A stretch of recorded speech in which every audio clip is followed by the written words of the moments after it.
오산이는 거의 지금 어, 영어는 두고 온 것 같은 표정으로 오늘까지죠. 이제 좀 전에 아마 끝났을 것 같아요. 중고등부가 수련회를 다 마쳤습니다.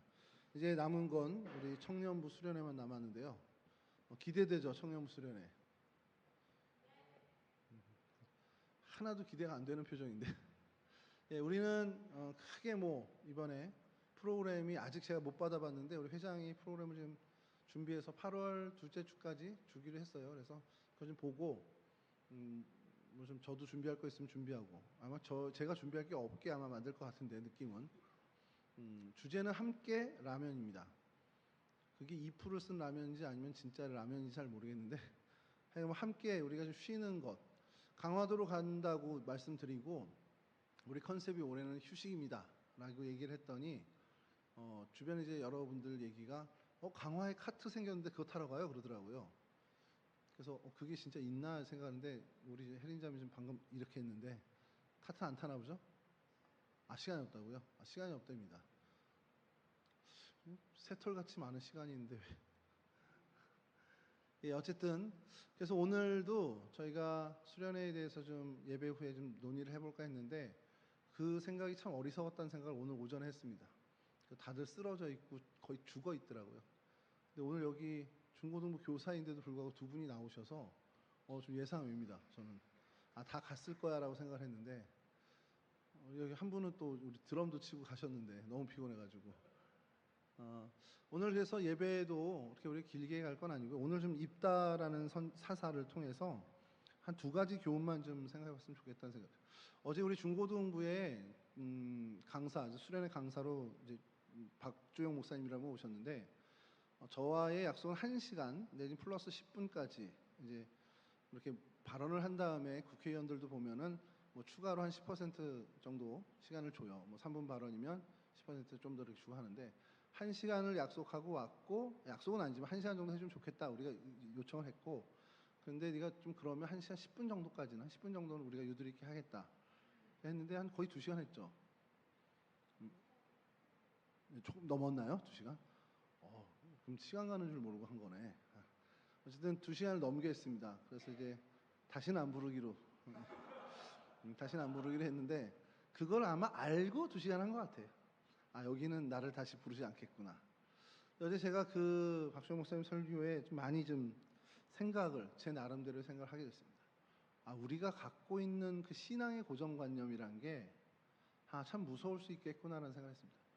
그러니까 책 제목 중에 내가 만든 신이라는 책이 있습니다. 나중에 혹시 기회 되시면 여러분 크리스찬이니까 한번 읽어보면 좋을 것 같아요. 우리가 같은 그리스도인이라고 우리가 얘기하고 저와 여러분들이 같은 신앙을 공유한다고 우리는 생각을 합니다. 그리고 그게 신앙을 공유하기 때문에 우리 신앙 공동체라고 해요. 우리 동성교회를 또 그 안에 청년부를 우리가 함께 같은 신앙을 공유하기 때문에 우리 신앙 공동체 얘기를 하는데 어제 불현듯 그 생각이 딱 드는 게 우리가 정말 같은 신앙을 공유하고 있을까? 이런 생각을 한 겁니다. 우리가 같은 하나님을, 같은 주님을 주인으로 고백하고 같은 하나님을 하나님 아버지로 모시고 사는데 정말 같은 하나님일까라는 의심이 어제 확 들었습니다. 같은 하나님이겠지만 내가 생각하는, 그러니까 이게 좀 그런 것 같아요. 내가 하나님을 바라보는 그 하나님의 부분, 하나님의 여러 속성 중에 한 부분이 나에게 크게 다가오잖아요. 그러니까 그 부분이 나는 하나님의 이 부분이 나에게 참 많이 다가오고 또 근데 다른 친구는 저와는 다른 하나님의 속성이 더 크게 다가오고 하는 것이 있지 않겠나. 근데 중요한 건 우리가 섬기는 그 하나님은 같은 분이어야 한다라는 것. 그리고 그 신앙이 우리가 공유되어야 한다는 것. 그럼 이 신앙의 공유를 어떻게 할 수 있을까?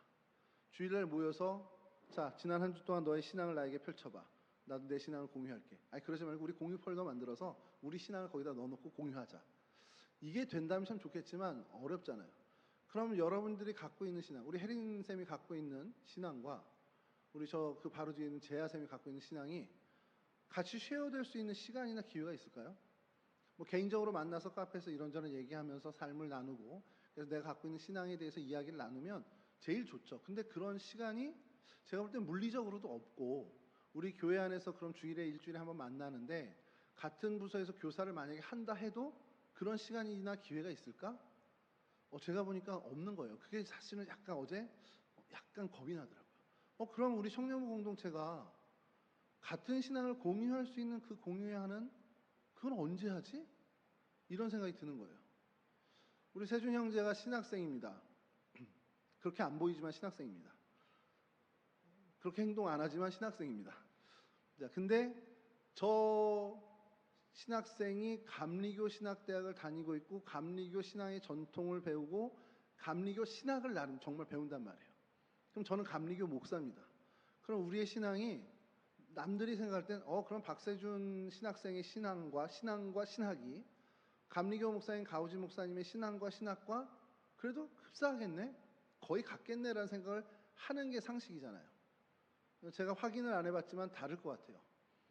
우리 세준 형제와 저의 신앙과 신학이 상당 부분 다를 것 같다는 생각을 합니다. 그게 현실이죠. 그리고 한 가정에서 생각해보죠. 저희 어머니와 저의 신앙을 제가 객관적으로 몇 가지를 한번 놓고 봤어요. 많이 달라요. 그러면 저희 어머니가 섬기는 하나님과 제가 모시는 하나님이 다른가?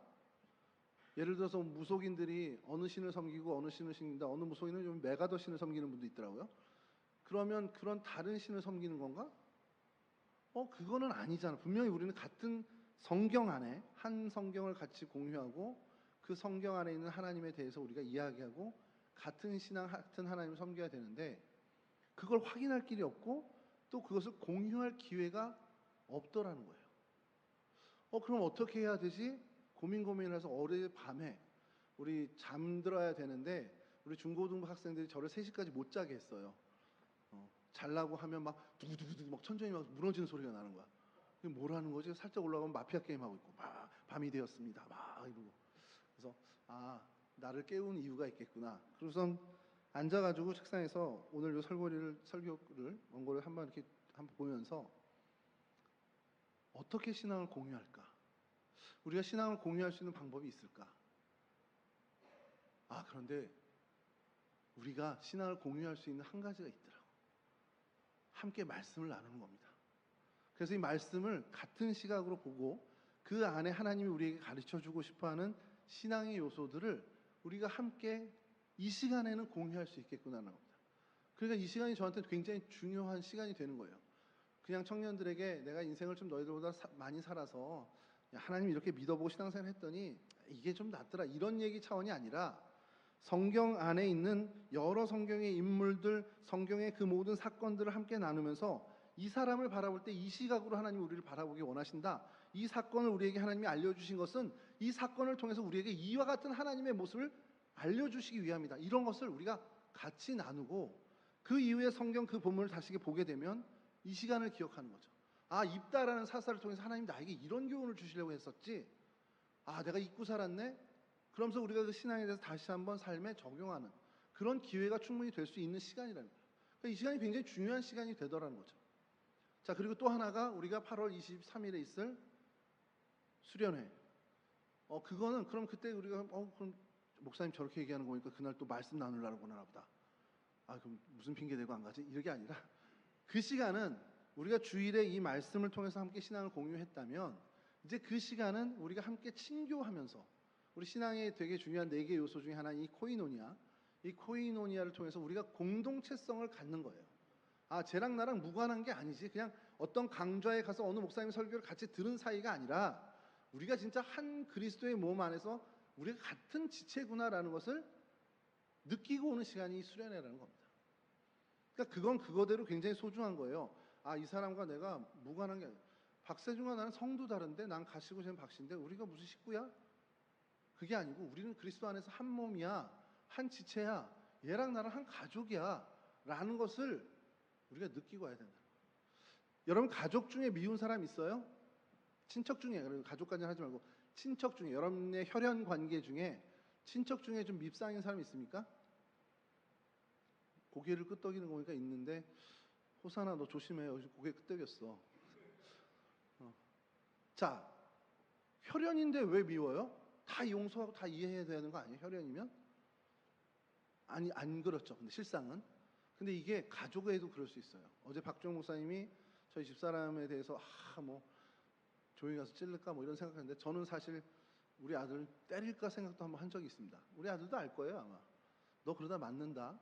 너 일 키우지 마라 이렇게 몇 번 한 적이 있는데 아직 뭐 제대로 때려본 적은 없습니다만 그런 마음이 들 때가 있어요.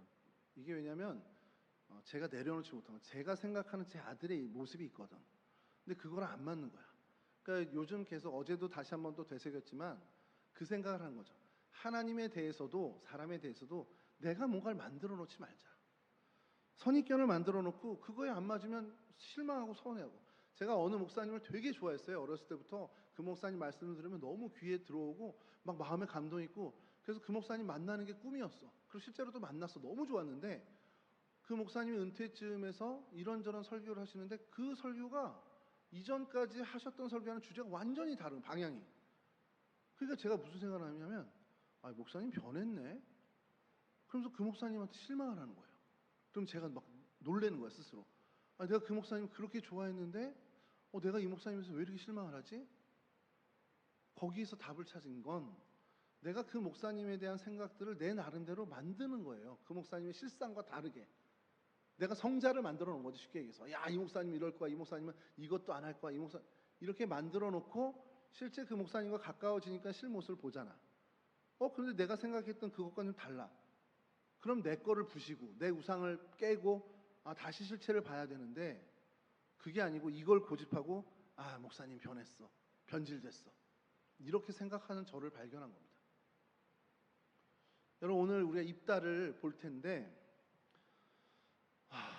이 입다에 대해서도 오늘 저희가 성경의 내용을 이야기하고 저랑 이제 이야기를 나누는데 여러분들이 나이가 들어서 또 이 사사기 11장을 바라볼 때 예전에 그 2024년에 우리 청년부 예배 때 목사님은 이 입다에 대해서 이렇게 설교를 했는데 내가 오늘 보니까 내가 한 10년 20년 뒤에 지나서 이걸 보니까 이건 또 다른 각도로 볼 수 있네.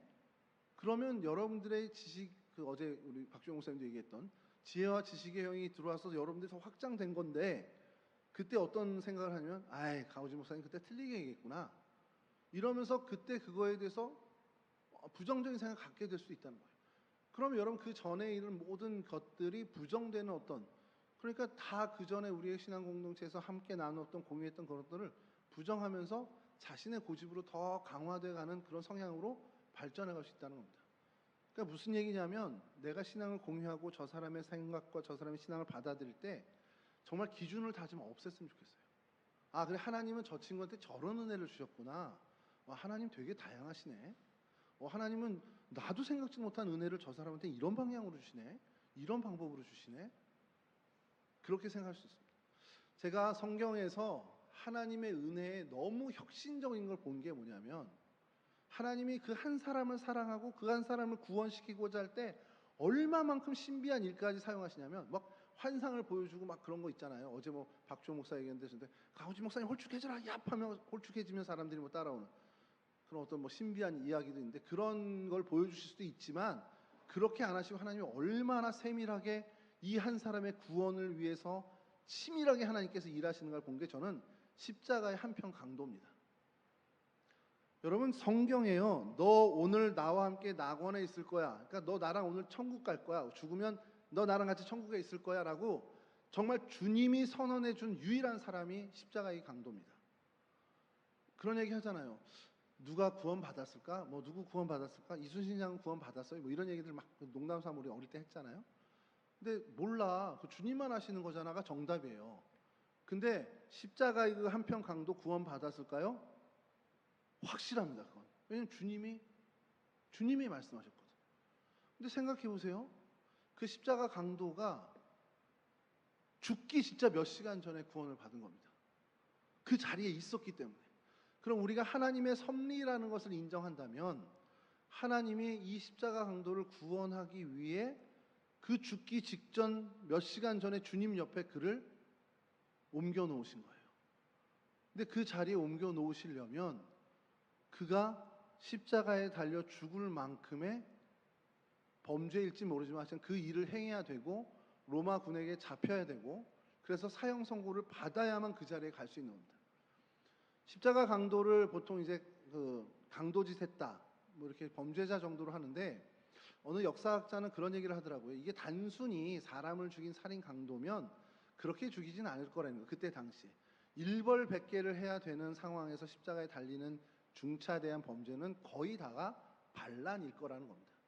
그러니까 아마도 살인죄로 이렇게 성경에서 기록된 것은 적어도 로마의 시민이나 로마 군사나 어쨌든 그 지배계층에 있는 어떤 그 권력가에 연관된 사람을 죽인, 만약에 그렇다면 그것은 유다의 독립운동을 하는 과정에 그럴 가능성도 있다는 거죠.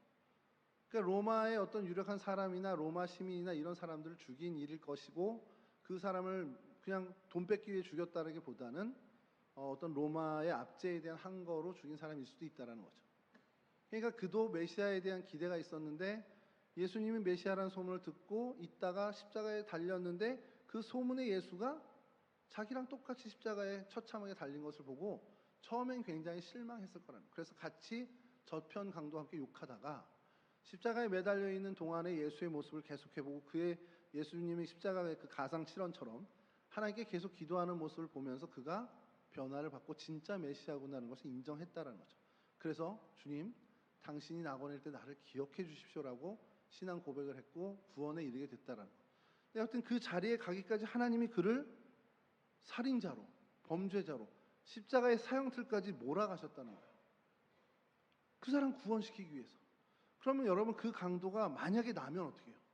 하나님 나를 너무 사랑해서 얘 이대로 가다 지옥불에 떨어지면 안 되니까 얘 구원시켜야 돼. 그럼 얘 어디다 갖다 놔야 구원을 받겠지? 얘 십자가밖에 없네. 그래서 저희를 그런 고난에, 정말 고난의 최고치인 십자가에 달려 놓았다면 여러분, 하나님에 대해서 어떻게 생각하겠습니까? 하나님 실망해요. 그런 분 아니셨잖아요. 이렇게 될 거라는 거예요. 왜냐면 우리가 갖고 있는 하나님은 안 그렇거든. 나를 늘 평안한 길로 인도해 주셔야 되고, 정말 그 구름기둥 불기둥으로 인도해 주셔야 되는 분이지, 나를 따뜻하게 보호해 주시고 정말 피난처가 되어 주시는 분이지, 세상에 나를 그런 고난의 길로 이끄시는 분이 어떻게 내 하나님이야? 이렇게 생각할 수도 있다라는 거죠. 근데 그것까지도 우리 내려놓자라는 거예요. 그리고 우리의 신앙을 같이 정말 성경적인 신앙으로 발걸음을 나가야 되는데, 그 도움을 주는 것이 우리가 여러 신앙을 함께 공유하는, 저 사람에게 임한 하나님의 역사를 내가 보고 저 친구에 임한 하나님의 놀라운 섭리를 내가 또 목격하고, 그러면서 우리가 다양한 하나님, 그 하나님의 놀라운 섭리를 함께 찬양하는 신앙의 공유를 이루는 그런 공동체로 나가야 된다는 거죠. 자, 여기까지 서론이고, 그래서 오늘 본문에 보면 입다라는 사람이 등장을 해요. 근데 이 사람 태생이 서자야, 서자. 우리 문화로 치면 서자입니다. 정실 부인에게서 난 것이 아니라 바깥, 여기 성경에서 아주 리얼하게 창녀의 아들이라고 얘기를 합니다. 그러니까 아버지가 밖에 나가서 혼외자를 데리고 온 겁니다. 자, 그러면 본처의 자식들이 당연히 달가워할 수가 없죠. 그러니까 구박한 겁니다. 막 어떻게 그리고 이제는 나이가 들으니까 아버지 상속 문제가 생기네. 그러니까 그러면서 이제 노골적으로 얘기하는 거죠. 야, 너 나랑 우리랑 어머마도 다른데 너 사실 이제 정식 우리 형제는 아니잖아. 너 아버지 재산 노리고 계속 여기 있는가 본데 나가. 그래서 정말 조직적으로 내어 쫓고 그 마을의 장로들도 그것을 용인해 준 상황이에요. 그러니까 그가 이 길앗에 좀 여러 떨어져 있는 도비란 땅으로 도망을 가서 지냅니다. 왜냐하면 자꾸 여기서 어슬렁거렸다가 무슨 또 테러를 당할 수도 있는 거예요. 그러니까 멀리 떨어져 살기 위해 갑니다. 자, 그랬더니 거기 있는 많은 사람들이 그에게 달려드는데, 개역개정에는 잡류라고 나오고요, 세번역에는 우리 불량배 이런 식으로 나옵니다. 건달들이 그 사람 주변에 모이기 시작합니다. 그래서 그 사람들이 뭐 소위 말하는 양아치들이 모였다 이거는 아니고요, 그냥 어떻게 보면 형편이 어려운 사람들, 같은 처지에 있었던 그런 사람들이 무리를 짓게 되는 거예요. 그러면서 당연히 그 안에서 이제 리더십도 생기게 됐겠죠. 그러면서 그가 거기서 통솔력이나 이런 어떤 것들이 어떻게 보면 참 갖춰지는 시간을 갖게 되는 겁니다. 그러니까 입다가 이렇게 태생적으로 정말 어떻게 보면은 억울하게, 자기가 원해서 태어난 게 아니잖아요. 그런데 그 어떻게 보면 태어난 그 선천적인 것 때문에 차별을 받아오고 무시를 받아오고 손해와 희생을 강요당한 사람이라는 겁니다. 그럼 이때 이 사람은 하나님과 멀어질 수 있는 기회가 된 거죠. 나는 하나님으로부터 버림받았구나. 하나님은 나를 전혀 고려하지 않는구나. 근데 입다가 달랐다는 거예요. 그가 돕당으로 피신 가서 그의 행보를 가만히 보니까 그는 여전히 하나님을 붙잡고 있었습니다. 그래서 길앗 장로들이 와서 지휘관이 돼달라고, 우리의 리더가 돼달라고 할 때, 오늘 우리 11절 읽었지만 하나님께 가서 이걸 다 아뢰는, 하나님께 기도하는 사람이었다는 거예요. 그러니까 자기의 생활의 형편과 삶의 어떤 여건들, 선천적으로 태어난 그런 모든 조건들이 요즘 표현의 흙수저 중에 흙수저인데, 그럼에도 불구하고 그는 하나님을 놓치지 않았다라는 거. 여러분, 그러니까 하나님이 그를 훗날에 하나님의 도구로 사용하시더라는 겁니다. 그럼 이 성경에 입다 요 모습만 우리가 보면 우리가 어떤 교훈을 얻어야겠습니까? 특히 여러분 청년들은 어떤 교훈을 얻어야겠어요? 여러분, 여러분들이 선택한 게 아닌데 여러분들에게 핸디캡이 있어요? 예전에 초대 교부들은 그걸 이런 얘기를 할 때 뭘 얘기했는지 알아요? 여자들은 얼마나 불행합니까? 이런 얘기를 하는 거예요. 어떻게 남자로 못 태어나가지고 이런 얘기를 그게 이제 태생적으로 큰 핸디캡이 여성이라는 것을 하던 시대가 있었어요. 오늘날 같은 말도 안 되는 거죠. 근데 만약에 오늘날에는 그럼 차별이 많이 없어졌어. 태생적으로 태어나거나 내가 선택한 게 아닌 내게 원래 주어진 그 모든 환경 중에 핸디캡이 될 만한 게 있냐? 그거 내 자신은 혹시 있냐라는 거예요. 예전에 청년교회에서 그 청년들을 지도할 때 한 친구가 장애가 있었습니다. 그 친구의 잘못이 아니에요. 그냥 정말 처음부터 그렇게 태어난 겁니다. 근데 그 친구는 그게 굉장히 처음에 원망스러웠다는 거예요. 당연히 원망스럽죠. 저도 입장 바꿔놓고 생각하면 그 하나님을 어떻게 거기서 찾아? 하나님이 나를 왜 이렇게 만들었어라는 원망이 생길 수밖에 없단 말이에요. 근데 그 친구는 정말 제가 고개가 숙여질 정도로 하나님의 사랑을 정말 많이 받았고 또 제가 부끄러울 정도로 하나님을 사랑하는 친구입니다. 자신의 그 핸디캡이 하나님을 사랑할 수 있는 기회가 됐다라는 거예요. 여러분, 오늘 입다 같은 경우도 자신에게 주어진, 자기가 선택한 게 아닙니다. 이건 정말 억울한 일이에요. 내가 선택해서 내가 기생아들을 태어난 게 아니잖아요. 근데 그 일을 통해서 하나님을 원망할 법도 한데, 왜 하나님 나를 이런 가정에서 태어나게 해주셨어요? 하나님 나를 왜 이런 환경에 나를 내모셨어요? 이렇게 하나님께 항변할 법도 한데 이 입다는 그러지 않았다는 거. 오히려 그 시절에 하나님을 더 붙잡고 하나님을 더 의지했다라는 거예요. 제가 입다에 대해서 참 많이 집착하는 편인데, 여러 사사 중에 이 9번째 사사인 입다를 집착하는 게, 이런 정도 되면은 하나님하고 결별해도 누가 뭐라고 안 할 상황인데, 야, 저런 억울한 상황에서 왜 하나님을 저렇게 붙잡지? 저렇게 어떻게 보면은 이제는 정말 갈 길 없고 뭐 나락으로 떨어진, 정말 돕당으로 도망가서 좀 불량배들하고 어울리는, 건달하고 어울리는 그런 상황인데 무슨 하나님을 저렇게 얘가 집착하고 어떻게 매달려? 이런 생각을 했는데, 예전에 드라마를 보면서 제가 확 입다가 이럴 수 있겠구나라는 거예요. 드라마에 어떤 일이 있었냐면, 정권의 최측근에 있었던 한 사람이 이제 검찰 조사가 들어오면서 그 혐의가 밝혀지고 책임을 지는 상황이 된 거예요. 이제 구속이 되는 상황입니다. 그랬더니 검사가 그 사람한테 얘기해요. 너 주동자 아니잖아. 너 그냥 앞세워 이름만 있는 거지 실제로 저 너머에 실제 배우의 진짜 실력가, 진짜 정권의 핵심 인물이 있잖아.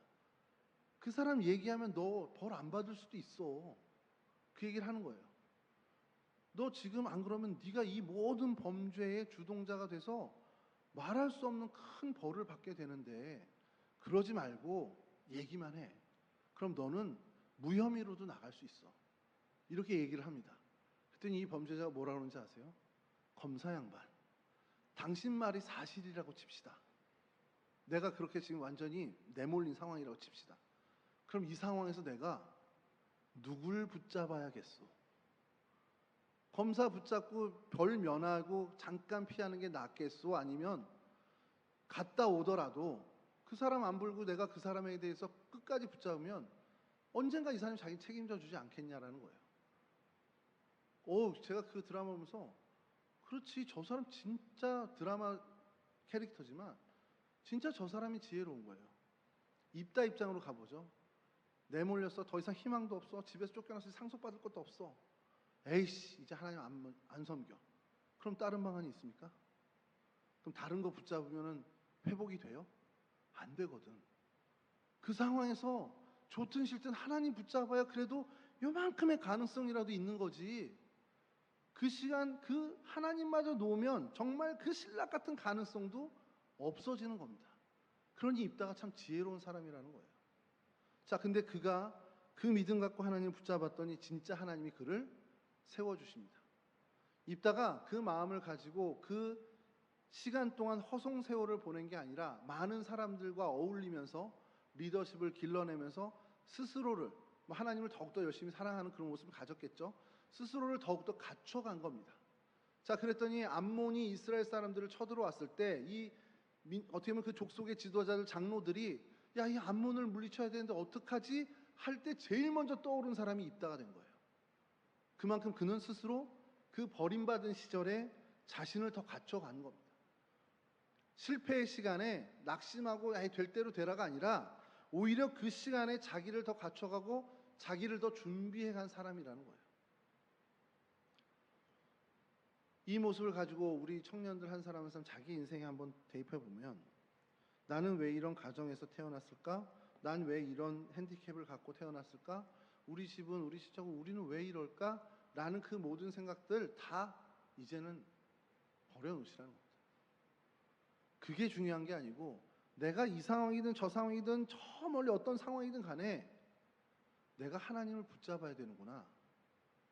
다른 가능성이 없구나. 다른 거는 정말 할 수 있는 게 없구나. 그럼 내가 더 하나님을 붙잡아야 되는구나. 그럼 하나님을 붙잡고 하나님이 말씀하시는 대로 한번 살아봐야 된다는 거예요. 그렇게 내가 갖춰가는 거예요. 하나님 말씀대로 살아가는 삶으로 내가 나를 갖춰가고 준비해 가면 하나님이 쓰시더라는 겁니다. 그게 언제가 될지 모르지만 그럼 준비하는 과정도 행복한 과정이고요. 훗날에 하나님이 쓰시는 그 시간도 행복의 시간이 된다라는 겁니다. 입다가 그랬다는 거예요. 그 입다의 모습을 여러분들이 정말 입다가 단순히 그냥 사사기에 나오는 9번째 사사고 이런저런 이벤트가 있었어 라고 하는 게 아니라 그의 삶에 대해서 어떻게 형제들한테 쫓겨나고 정말 유랑생활 같은 시간을 보내면서도 하나님을 놓치지 않고 자신을 준비해가면서 훗날에 하나님으로부터 이렇게 쓰임을 받지? 여러분 길르앗 장로들이 왔을 때 입다가 내가 니들 말을 어떻게 믿어? 이렇게 한 거예요. 사실은 안 도와주는 게 맞죠. 나 천을 떼놓으시고 뭐 하는 거야? 이게 우리 마음을 통쾌하게 할 텐데 하나님 안에서 준비되다 보니 그가 하나님의 뜻을 준행한 거. 이 민족을 구원해내는 게 하나님의 뜻임을 밝게 한 겁니다. 그러니 내 복수심은 잠깐 접는 거죠. 자, 근데 이 장로들이 믿을 만한 사람은 아니잖아요. 그러니까 내가 어떻게 보장하냐 그랬더니 그들이 이건 틀림없다고 그러면서 하나님이 당신과 우리 사이의 증인이셔 이렇게까지 이야기를 합니다. 그리고 하나님이 실제로 그 증인이 되어주셨고 하나님이 그걸 나중에 이루어 주시죠. 자, 입다의 이러한 모습을 보면서 여러분들 이 2024년을 살아갈 때 여러분들에게 주어진 핸디캡이 있을 수 있어요. 그게 선천적으로 내게 주어진 것, 내가 어떻게 할 수 없이 나에게 원래 주어진 것일 수도 있고, 혹 내가 지난 세월 동안 조금은 하나님 앞에 소홀히 살아왔던 것, 게으르게 살아왔던 것으로 인한 결과일 수도 있습니다. 그런데 그거 이제 뒤에 그 전 일은 다 지우자고요. 현재 지금 내 시점에 약한 모습 혹은 강한 모습도 있겠지만 약점이든 단점이든 강점이든 그 모든 것들을 다 현실로 받아들이고 이 상황에서 그럼 어떻게 할 거냐는 거예요. 하나님 붙잡자는 겁니다. 이해되지 않고 납득되지 않아도 하나님이 이거 좋아하신대, 하나님이 이거 기뻐하신대 하면 해보자는 거예요. 그렇게 하나님 뜻을 한번 헤아리고 하나님의 뜻을 준행하고 실천하는 데 한번 힘써 보자는 겁니다. 그렇게 자기 자신을 좀 갖고 가고 준비시켜 보자는 거예요.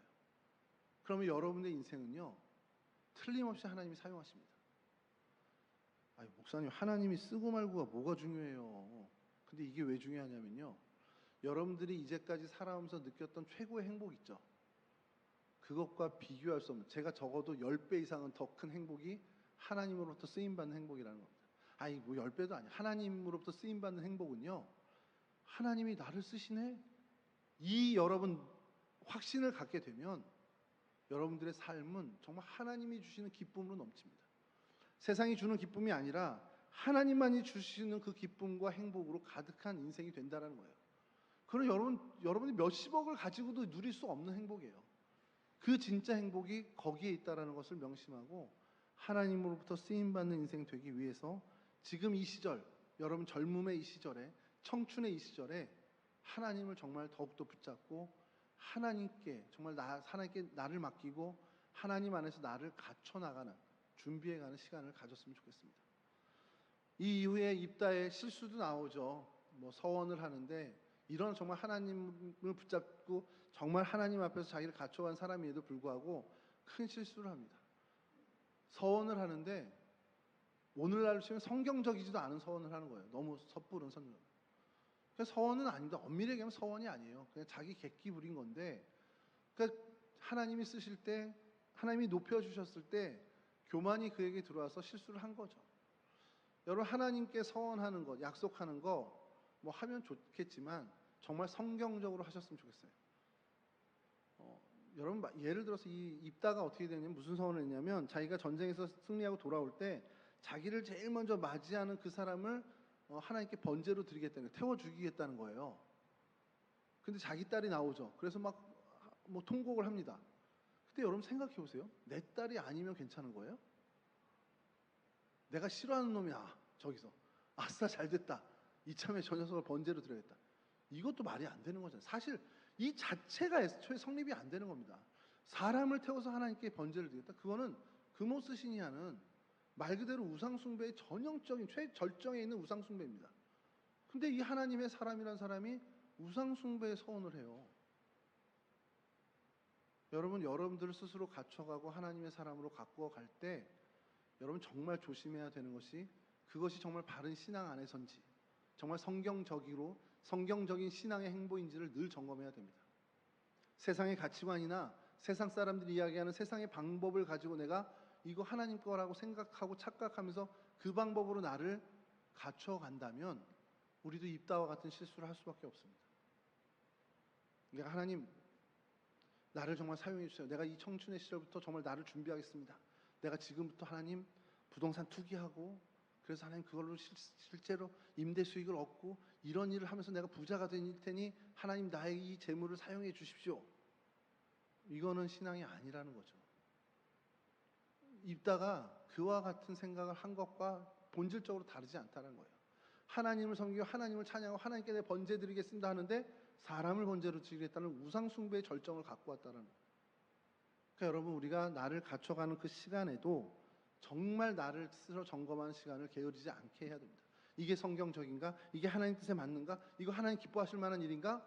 매번 두 번, 세 번 계속해서 점검해야 한다는 겁니다.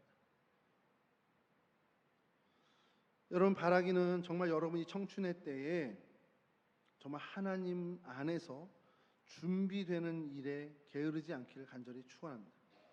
정말 하나님을 더욱더 붙잡고, 그래서 하나님 말씀대로 하나님 말씀의 정신으로 살아가면서 내 삶의 자리를 하나님의 말씀을 실천하는 실험실로 만들어 보셨으면 좋겠어요. 성경에 이런 말씀이 있네, 내 삶에 한번 실천해 보지. 그러니까 성경대로 정말 하나님 이렇게 응답하시네. 그와 같은 체험들을 하나하나 쌓아나가는 이 청년기를 보냈으면 좋겠습니다.